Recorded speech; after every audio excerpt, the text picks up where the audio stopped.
My daughter pushed me into the smallest back room, in the house I built with my own hands. 3 weeks later, she woke up to deputies at the door, holding a notice with my signature on it. She thought I was powerless. She never imagined the silence she mocked would be the very thing that ended her plans. Before I go on, I'd be grateful if you'd subscribe, and maybe share where you're listening from. These stories carry pieces of a long life I've lived quietly, and your support helps keep that voice alive. Thank you, truly. I used to think mornings were the gentlest part of life. Not because they were exciting, but because they were simple, predictable, honest. Most days I woke before the sun. At my age, sleep doesn't stay long, it just visits. I'd sit on the edge of my bed for a moment, feeling the stiffness in my knees settle into place. Then I'd shuffle down the hallway, one hand gliding along the wall like it was an old friend keeping pace with me. Back then, the house still felt like home. Quiet hallways, soft humming from the refrigerator, the slow creak of the floorboards Eleanor and I nailed down the summer we moved in. Every sound carried a memory, not pain. I'd put the kettle on, the same red one Eleanor insisted we buy even though it whistled like a stubborn choir. She always said, "Greg, a morning kettle should sound like it has something to say." So I kept it, even after she passed. I'd sit by the window with a cup of tea, watching the magnolia tree sway outside. It leaned a little more each year, like the wind and time were negotiating with it, and it refused to surrender. I related to that tree more than I care to admit. Some mornings, I'd drift into old memories without meaning to. Like the winter I worked double shifts to keep the mortgage paid after Eleanor got sick. Or the spring Melissa broke her arm falling off her bike, how she cried into my shirt and said she'd never forget that I carried her a mile to the hospital. Funny how children forget the things you remember forever. Life was easier to understand when the house was full of love. When Melissa still came home excited to show me a painting or a test score. When family felt like something we were all building, not something I was clinging to alone. But as the years moved on, things changed. Not suddenly, not loudly, just gradually. Like a door closing inch by inch, Melissa visited less. Her calls grew shorter. Her words grew sharper, even when she didn't mean them to be. Then came Carl, her husband. A man who smiled too wide and cared too little. He talked big, planned big, dreamed big, but somehow did none of the heavy lifting. When they moved in temporarily, I didn't think much of it. Melissa said they needed a place to stay, just until things settled. I remembered how it felt to be young and struggling, so I said yes. Of course I did. That's what fathers do. At first, it felt almost nice. The noise, the company, the scent of Melissa's cooking filling the hallway again. But slowly, almost invisibly, the shift happened. My chair became in the way. My routines became inconvenient. My voice became background noise. Little comments here and there. "Dad, why don't you rest in your room instead?" "Dad, you don't need to worry about this side of the house." "Dad, it's better if we handle things now." I told myself I was imagining it, that stress makes young people speak without thinking, that they still loved me, they just needed space, but the house didn't feel like mine anymore. I'd wake up and hear whispers behind closed doors. Bills moved from the counter. Mail redirected. Decisions made without me. Evan, my grandson, barely looked up from his screens unless he needed the Wi-Fi password again. And even then he'd sigh like it was a chore. Still, I tried. I tried to stay useful. I tried to stay kind. I tried to stay out of the way without disappearing altogether. But no matter how gentle you are, no matter how much you've given, some people forget where they're standing. They forget whose hands built the ground beneath them. One morning I woke early, as usual, and went to make tea. But the kettle was gone, replaced with some sleek stainless steel thing I'd never seen before. Cold, soulless, silent. I stood there for a long moment, staring at that empty space. It felt like someone had scooped a piece of my past out of the shelf. When Melissa came downstairs, she barely looked at me. "Oh, I tossed that old thing out," she said. It didn't match. Didn't match. As if memories were clutter. As if pieces of a life could be discarded like outdated decorations. That was the first time I felt the shift, not just in the house, but inside myself. Because that small act, thoughtless, careless, told me something I hadn't wanted to face. I was no longer seen as the man who built this home. I was becoming a guest, an inconvenience, an afterthought. And yet, I stayed patient. I stayed quiet. I stayed hopeful. But some silences don't heal. Some silences grow teeth. And though I didn't know it at the time, that peace was about to end, I felt it, a slow, cold truth settling into the corners of the house like dust creeping across a floor. I didn't know it then, but that silence was the last real peace I'd feel for a long, long time. Betrayal rarely arrives with loud footsteps. Most times, it slips in quietly, wearing the face of someone you love. For me, it happened on a rainy afternoon, one of those long, gray days where the house feels heavier than usual. I remember sitting in the living room, rubbing my knees, listening to the soft tap of rain on the window. Melissa walked in with that brisk, clipped tone she used whenever she'd already made a decision without me. Dad, we need to talk. I looked up slowly. Her arms were crossed, her jaw tight, a hint of irritation already in her eyes.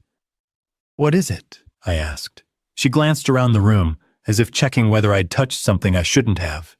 Then she sighed. "This isn't working." I blinked. "What isn't?" "This arrangement," she said, waving vaguely around the house. "You being out here all the time. It's just too much chaos. We need structure." I let out a small breath. I didn't know I was causing chaos. She didn't smile, didn't soften. "Dad, you're underfoot. You leave things around. You ask questions during our work calls. You move too slow in the kitchen, and you're always in the living room. We need space." I felt something inside me tighten. Not the sharp snap of anger, just a dull, slow ache. "I live here," I said gently. She rolled her eyes, a gesture I'd never seen from her before Carl entered her life. "Dad, we're trying to build a stable environment for Evan. We need routine. And that means you need to have your own area of the house where you won't disrupt anything." My hands felt cold. "Where do you want me to stay?" I asked. She pointed down the hallway. "The back room. It's quiet. You'll have privacy. And it keeps things organized." "The storage room?" I asked softly. "It's a room," she replied. "You'll be fine." Before I could respond, Carl stepped in from the kitchen, pretending he'd just happened to walk by. He never just walked by. He hovered when Melissa needed backup. "Yeah, Greg," he said with that casual tone he used to mask disrespect. "It'll be good for everyone. Plus, Melissa needs the front space for her clients. You understand, right?" I stared at him, searching his face for even a flicker of decency. "Nothing." "I understand," I finally said. But my voice sounded far away, like it belonged to someone else.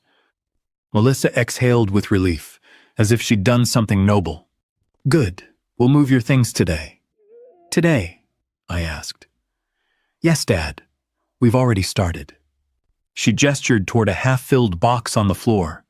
"My books, my photo frames, my chess set Eleanor bought me for our 10th anniversary."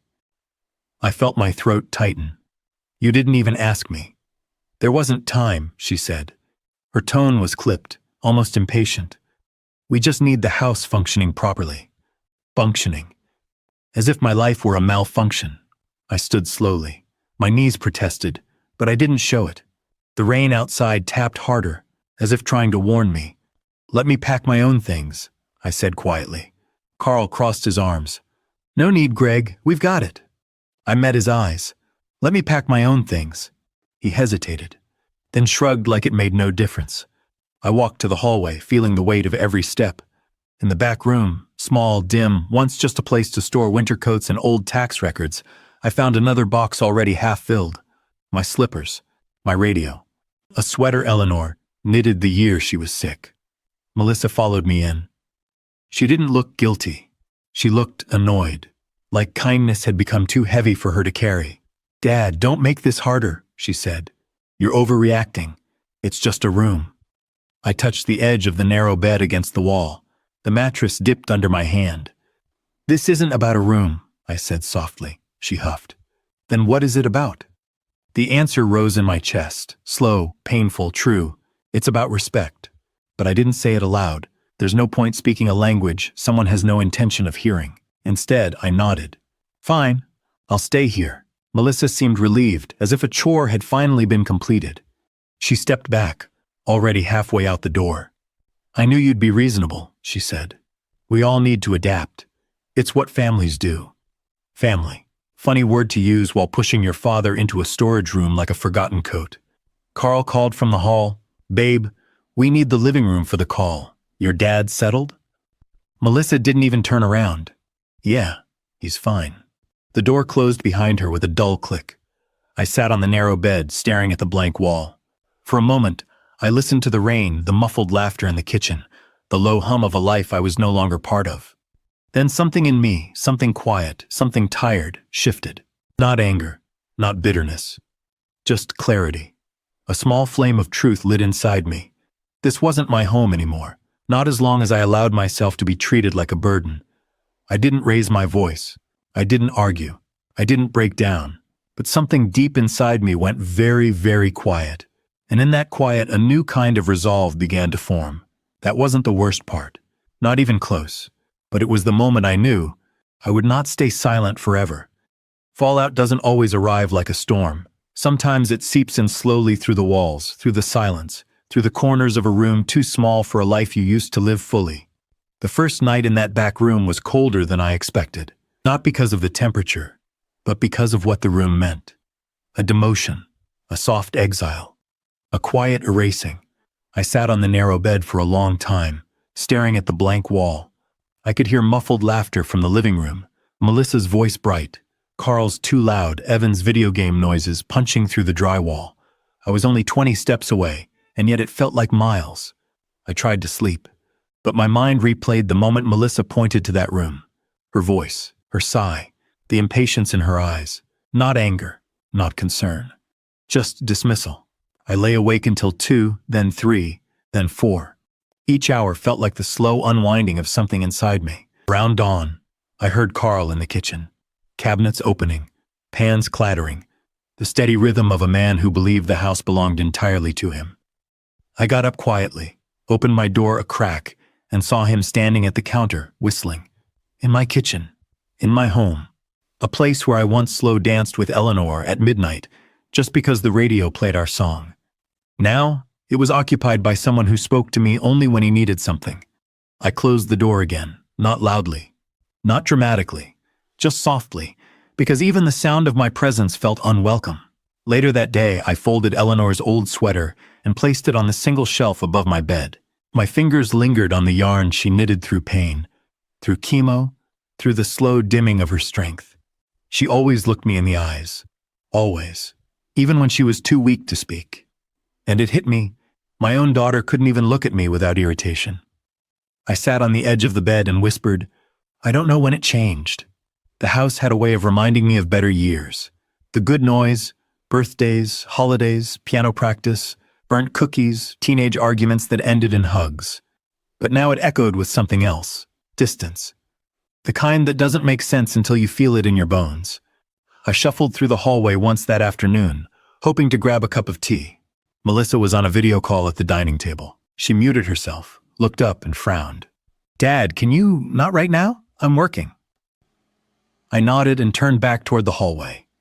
As I walked away, I heard her unmute and say, Sorry, it's just my dad. He wanders a lot. Wanders. As if I didn't have purpose. As if I'd turned into some confused shadow. Back in my room, I sat on the bed and let the words stay with me. Heavy. Insulting. Untrue.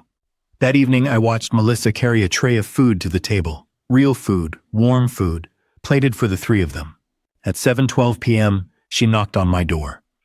A paper plate. Leftovers. Cold. She didn't wait for me to answer. Just left it on the floor like I was a tenant paying rent late. I didn't touch it. I wasn't hungry. I was grieving. Not for food. Not for comfort. For family. For the version of Melissa who used to run into my arms. For the little girl who used to hold my hand crossing the street. For the daughter who used to whisper, Daddy, promise you won't ever leave.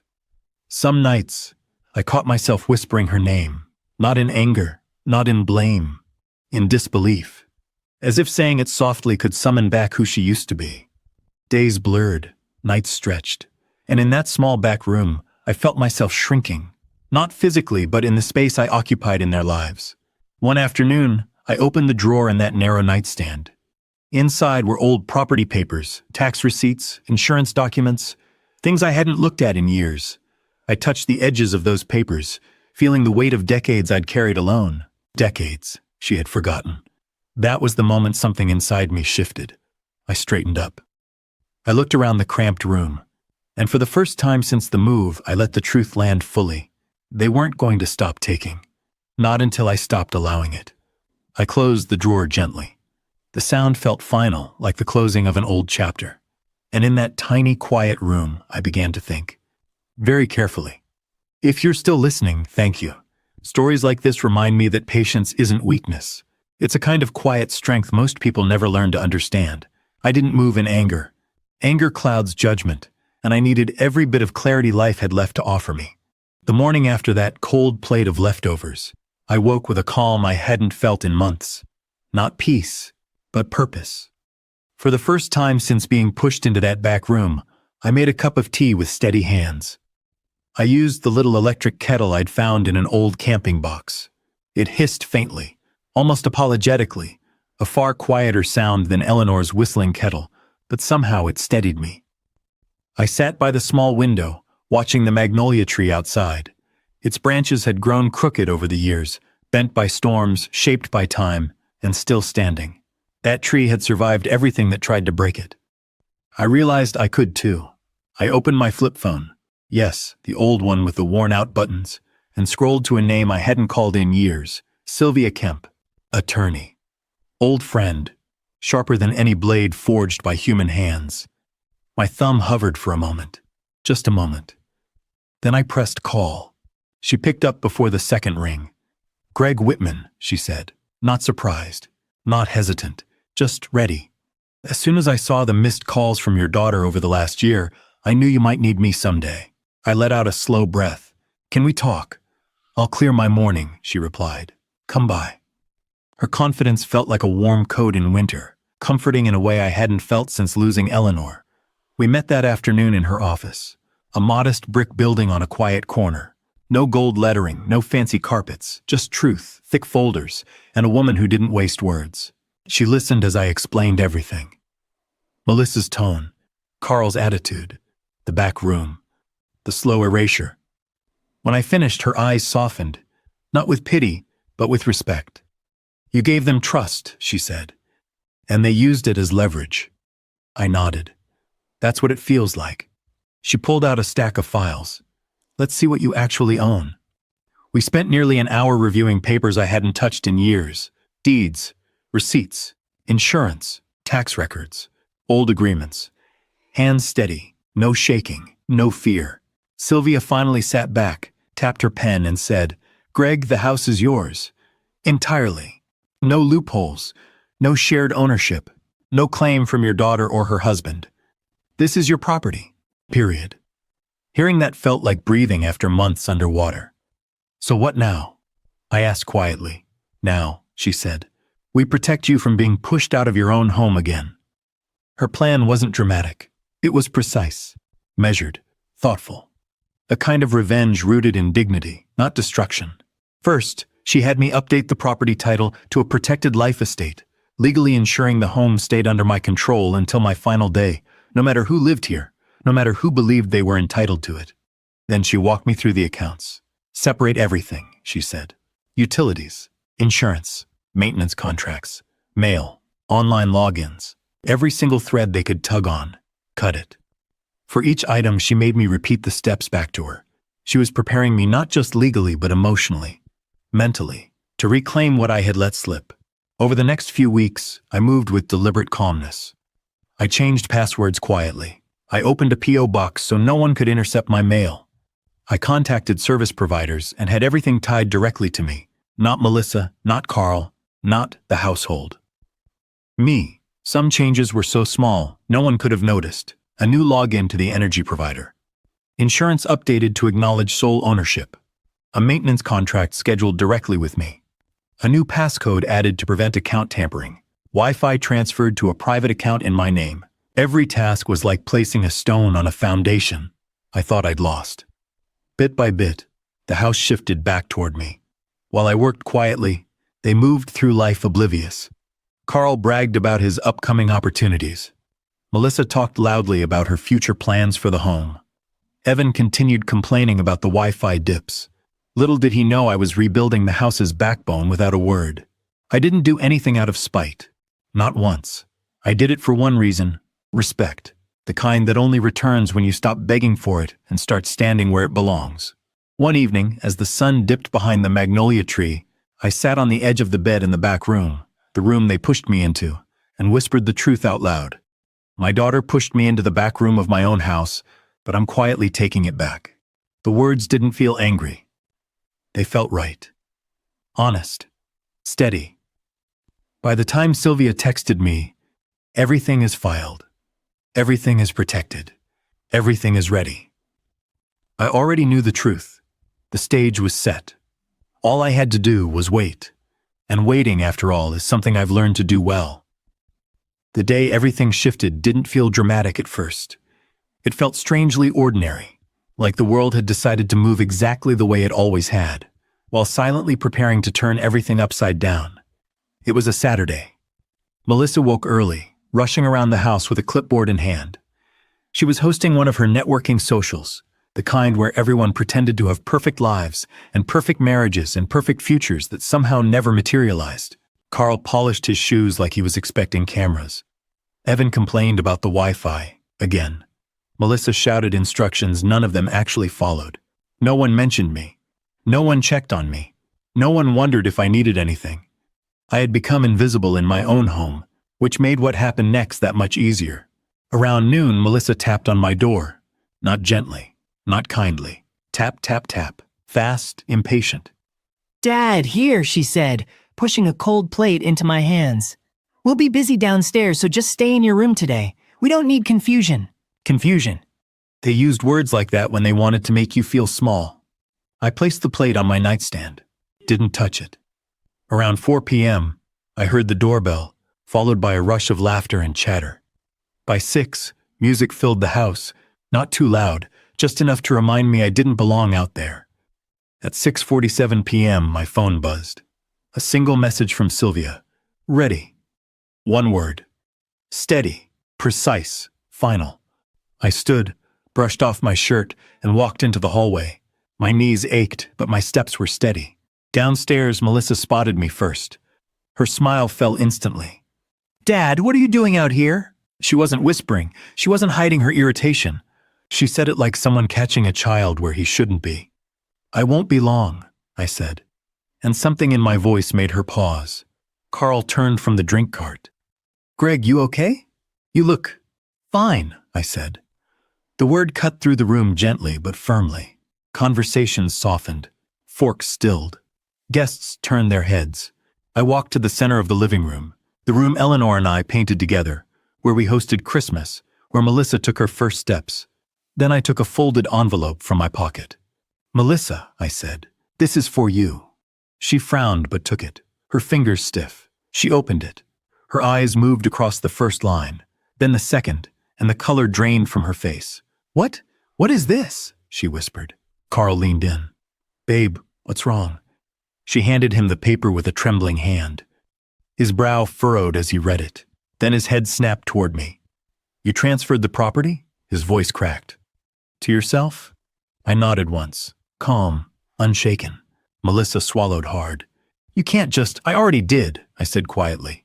Legally, fully, permanently. Carl jabbed a finger in my direction. You can't kick us out of our home. Carl, I said softly, this was never your home. You were guests. Temporary guests. He went red. Melissa shook her head, hair trembling over her shoulders. Dad, where will we go? What are we supposed to do tonight? You chose today to do this? I let the question hang. Then, as if the house itself agreed with me, the lights flickered and went out. Gasps. Shouts. A wine glass hit the floor. Someone let out a small scream. The music stopped mid-beat. The air conditioning whirred to a dead halt. The Wi-Fi dropped with a final blink. Every system in the house powered down. I stood still, hands at my sides. Melissa's voice cracked. Dad, did you do this? I turned off every account, I said. Every service I paid for. Every utility in my name. Carl took a step forward. You're sabotaging us. No, I replied. I'm reclaiming what I built. Then, a pounding knock at the front door. Not polite, not hesitant, official. Everyone froze. Carl opened the door with shaking hands. Two deputies stood there. Behind them, a city property representative holding a clipboard. "Mr. Whitman?" the deputy asked. I stepped forward. The representative read from the paperwork. "We're here to enforce the revised property rights filed by Mr. Gregory Whitman. Temporary occupants must vacate the premises immediately." Silence fell heavier than the darkness. Melissa's knees buckled. Carl's hand dropped from the doorframe. Evan clutched his phone, staring at me like he didn't recognize who I was. Guests backed away, retrieving coats without a word. I stepped aside, allowing the deputies in. No gloating, no raised voice, no vengeance in my tone. Just truth, just dignity, just the quiet reclaiming of a life I had been pushed out of. Within minutes, the house emptied of noise, footsteps, entitlement. All that remained was the hum of stillness, and Melissa's quiet, shaky breath. I didn't speak again. I didn't need to, because in that moment, in the silence they never expected, I finally felt free. Sometimes the loudest moment in life is the one where you don't say anything at all. After everyone was gone, the house felt different. Not empty, just honest.